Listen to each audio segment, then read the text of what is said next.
Today on the Wise Practice podcast, I have Davia Ward. She is the CEO and founder of Healthcare Partners Consulting and Billing, a nationwide firm specializing in mental health billing and practice management support. Over 37 years of experience in healthcare, she's built a reputation for accuracy, innovation, and compassionate leadership. Under her direction, her business has grown to be a trusted partner for providers across the country, helping practices streamline operations, improve reimbursement, and focus on delivering excellent patient care. Beyond business, she enjoys empowering women through job creation, training, and second chance opportunities. Thank you so much for coming on the show. Thank you for having me. I'm excited to be here. Yeah. Well, we're going to jump into talking about billing today, which is My, so important for mental health practices. But I also think that you're just a great, interesting person. We got to chat a little bit before the conference and some at the conference. So I'd love for people to just kind of get to know you on a personal level, where you're located, a little about you, and then we could talk about some of those important things that we need to consider at the end of the year with our insurance billing. I love that. Like you said, I've been doing this since 1987, before there was even any CPT codes or anything. So I grew up right out of high school into the medical world. Those doctors who I started out as a file clerk actually put me through nursing school. So I'm also a registered nurse. But I came back to the billing side because after a long trial of being in SICU, open heart recovery, I actually did nursing home, working with geriatrics. So the whole gambit. I've delivered 9 babies myself. I realized there was something seriously missing when I was working with a patient and my mom at the time in SICU, and he had just come out of surgery and his family was surrounding him, and his prognosis wasn't very great, wasn't good at all. And the billing office came up and wanted them to sign Yep. paperwork. That is not the time to worry about a bill or anything, in my opinion. Same thing happened when my mother passed early in 97, heart disease at 55. The whole time she was going to doctors, and she was one of the first few people that got the defibrillator and the pacemaker implanted, and she lived longer than anybody said she was supposed to. She was always worried about, can I afford this? Can I afford that? I don't want to go see that doctor because I don't know if I can afford the EKG. EKG still sticks in my head. And it angers me that at the time there was a lot of front offices, well, just give me your money. Give me your money. And when I created HPC, I knew we were going to be patient first. So my thing is service. There's a core value in our company called service, is we want to be a service to others. I want every person that answers the phone at HPC for scheduling or answering a billing question to put themselves in the place of that person calling.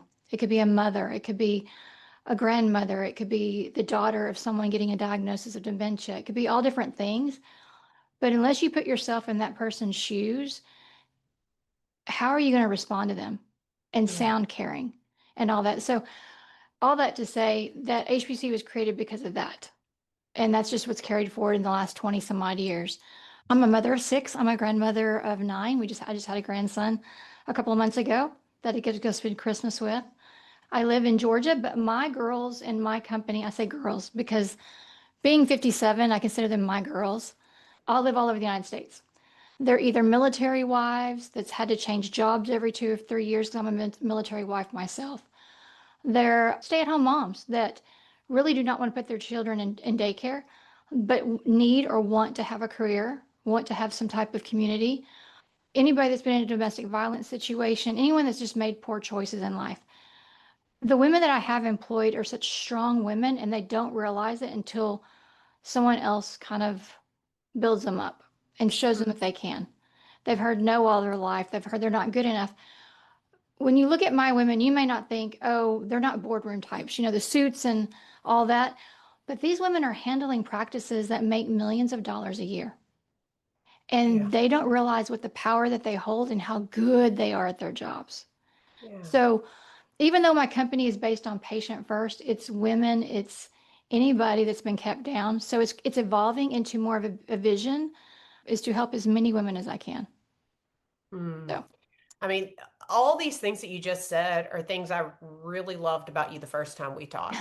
We connected, I think, over social media and then yeah, Zoom call and just hearing your passion, not only for helping customers, people who are struggling with the with getting their own bills paid for their own medical Mhm. issues. But you're also advocating for practice owners trying to get reimbursement for Oh, insurance. definitely. And then you're also advocating for the people who work for you and caring well for them. And I think that's such a good vision or representation, really, of Christ in the world, like the way that we fight for the underserved, the underprivileged, the people that need these things. And we are all those things at the same time in different kinds of ways. But I appreciate how you're living that out, those Christian values in the work that you're doing in the world. Thank you. I love how it evolves because when you put Christ first in your life, he puts maybe what you think is obstacles, but they're obstacles that he wants you to overcome because he Amen. knows that you're better than what you think you are. So, me thinking first, patient first. But then I started looking around as I was growing my company and thinking, oh, I need to go find me a VP, or I need to find this director, or I need to find this person. But I had strong, able bodied women around me that may Mhm. not, like I said, not fit that mold, but could fill that seat and do a really good job. That's So right. that's my passion right now. I always say that we're changing lives one claim at a time. It does you can take it however you want. Is it a patient? Is it a provider? Is it a employee at HPC? But we're going to change lives one claim at a time. That's right. That's right. That's what we say as therapists, one client at a time. Oh, Yeah. good. I never heard that. That's awesome. Well, that's what I thought when I started being a therapist. I was like, I'm going to help change the world one client at a time. And then they're going to have greater impact. And, it just continues. All right. So we could talk about this all day. Christ and Yeah. love it. But I also know we need to talk about some of the meat of the podcast and what are the things that practice owners that are insurance based need to be thinking about at the end of the year, like things they need to be putting in place. And maybe I'm just thinking, gosh, someone could listen to this and create a whole SOP just based on this interview. Oh, definitely. That just actually gave me an idea that for your listeners, I'll create an SOP, a blank SOP, and then I'll send it to you to share it with your listeners for this that I'm fixing to discuss for end of year and insurance changes. Would that be okay? That would be amazing. Because I already have it, so might as well just Yeah, share it, you that's know. right. Great. Yeah. The main thing right now is I know that we've heard a lot about the ACA and things that are going on in Congress, and right now is what we call open enrollment. Open enrollment ends December 7th. This is where any person has Medicare can change their plan. TRICARE can change their plan. So if you're in TRICARE, they can go from TRICARE Prime to TRICARE Standard. They can change their medical insurance, their dental insurance. So it's open enrollment. And what I like everybody to try to do is, since we know it's the same time every year, just like Christmas, Mhm. start on November 1, sending out an email to all of your potential patients or current patients and ask them, are you thinking of changing your insurance? And if you are, please let me know when you made that decision. Because that way they can keep it top of mind because they're going to have to share it with everybody anyway. But they may not even thought that hey, I want to look at what it costs, and they can go in there and shop around. Yeah. The second thing though is on December 1, have you changed your insurance? If you've changed your insurance, please provide us with a copy of your insurance card. The one thing that kind of will hold you up though is when they say they have, you can't verify that benefit until January 1. The insurances do not upload their new records or anything until after January 1. So preempting it with, thank you for sending me your card. I will verify your benefits on January 1. And if they've changed, I'll send you an email.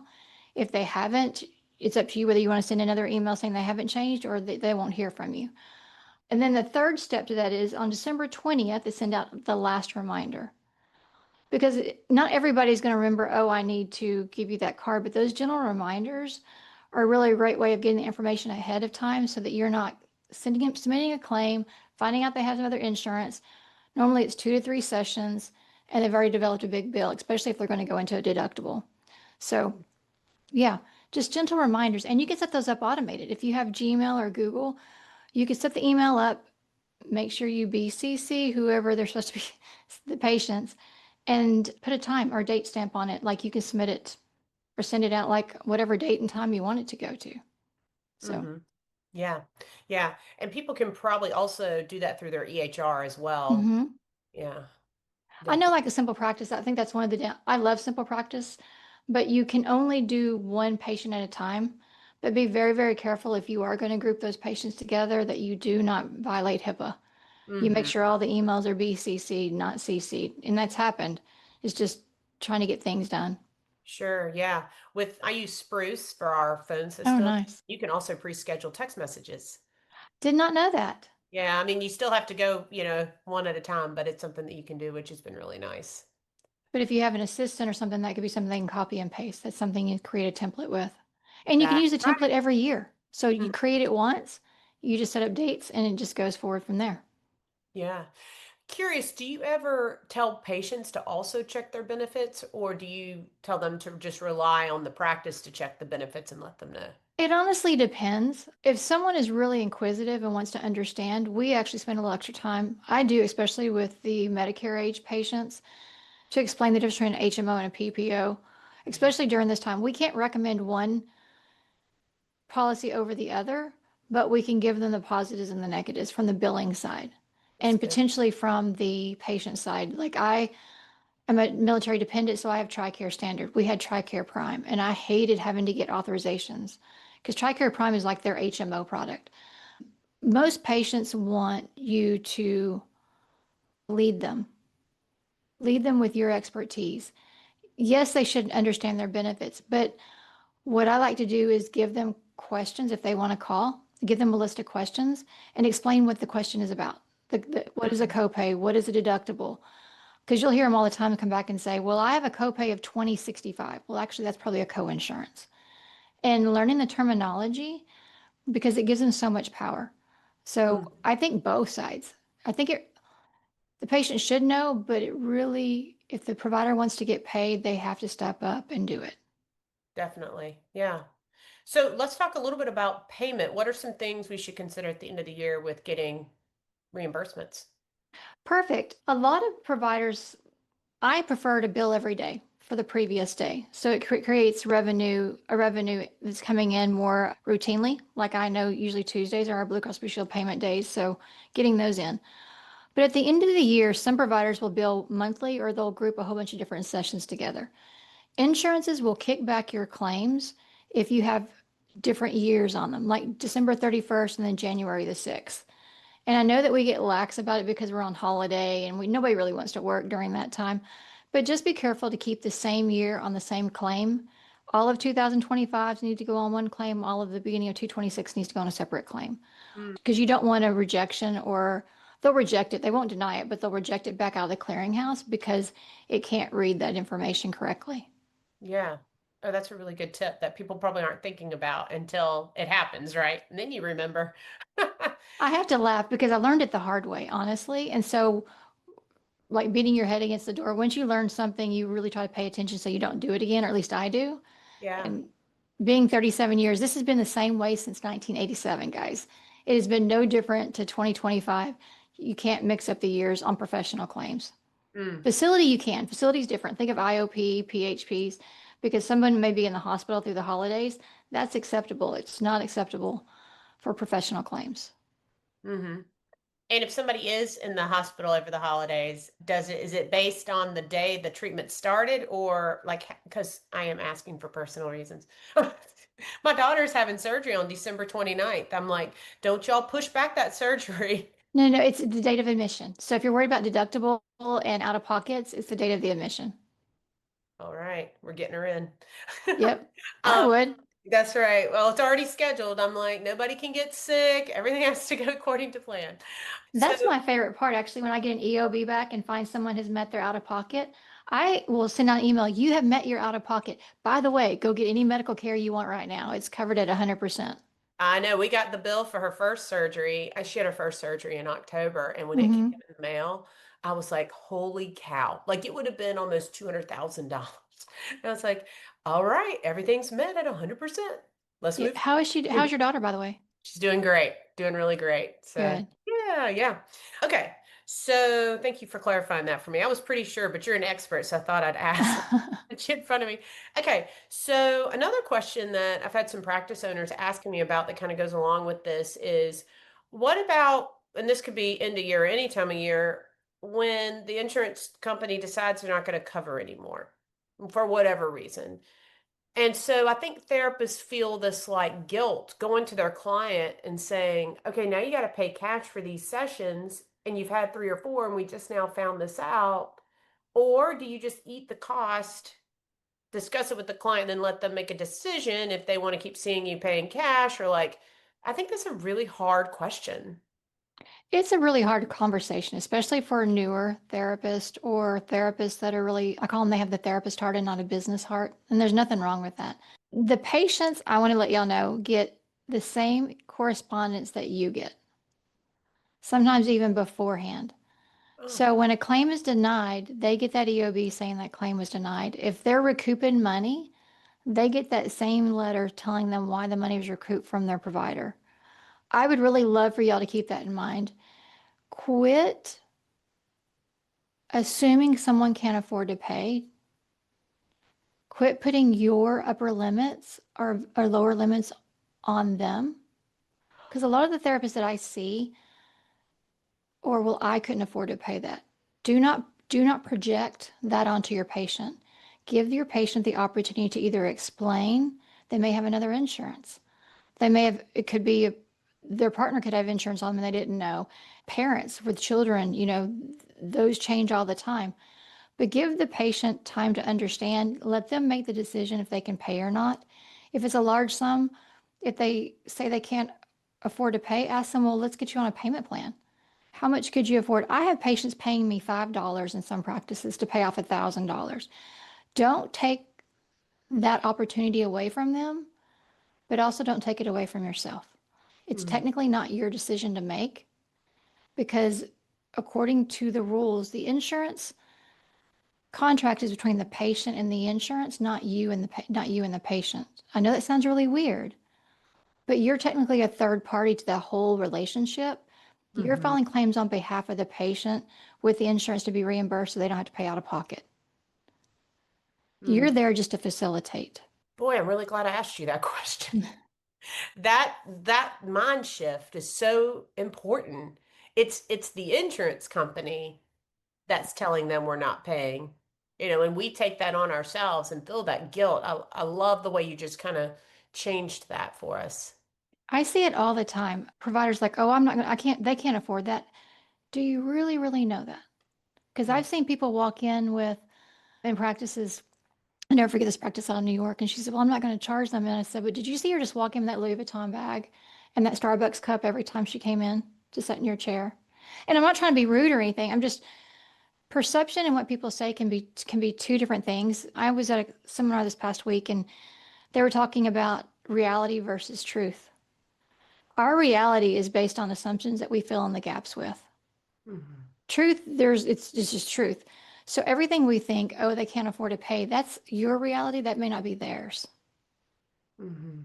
It's a complete mind shift for me this past weekend. I was in San Diego at a leadership conference and they about leading people. And when somebody calls in sick, oh, are they really sick? The first thing, why am I filling in gaps? Or why can't this patient can't afford to pay? Why are you filling in that gap for them? Mhm. And if they say they can't, okay, great. These are your options. Let's try to figure out a path forward together. Because remember, relationship therapy is a relationship. Therapy is you walking side by side with that patient. You're not supposed to be walking in front or behind. You're supposed to be walking side by side. Yeah. Yeah. Well, we're certainly talking about insurance billing, but we're talking Hmm. about leadership too, right? Yeah, sorry. It's beautiful. I love it. Even group practice owners, it's like we want to fill in the gaps for our employees. I mean, just that example about calling in sick. So tell me about kind of last ideas, thoughts that people need to be aware of when they're coming to the end of the year. Well, it really just boils down to communication, is over communicating with your patients and making sure you get everything that you need. And because they're going to need it for their other providers and doctors as well.